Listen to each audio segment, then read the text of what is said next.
In today's video, I'm going to teach you how to create checkboxes in Airtable.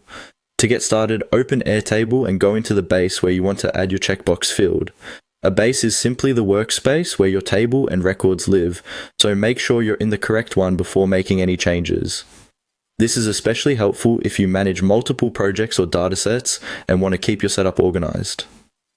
Once you're inside the base, look across the top row of your table where your field names appear.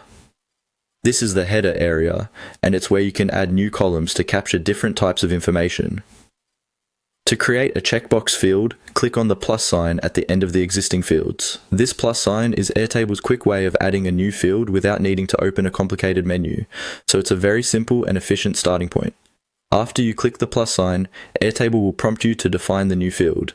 Here, you can type in checkbox to choose the checkbox field type.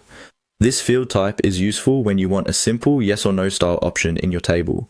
For example, you might use it to track whether a task is complete, whether a document has been reviewed, or whether an item has been approved.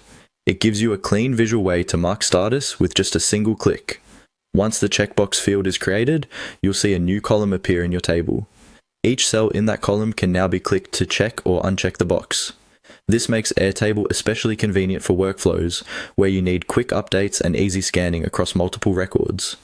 Instead of typing words like done or yes, you can simply tick the box and move on. As a small tip, it's a good idea to give your field a clear name before or as you create it, so anyone looking at the table understands exactly what that checkbox represents.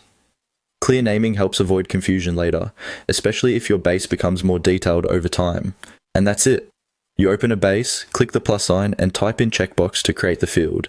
It's a very quick setup, but it can make your Airtable tables much easier to manage, especially when you want a fast and visual way to track progress or completion.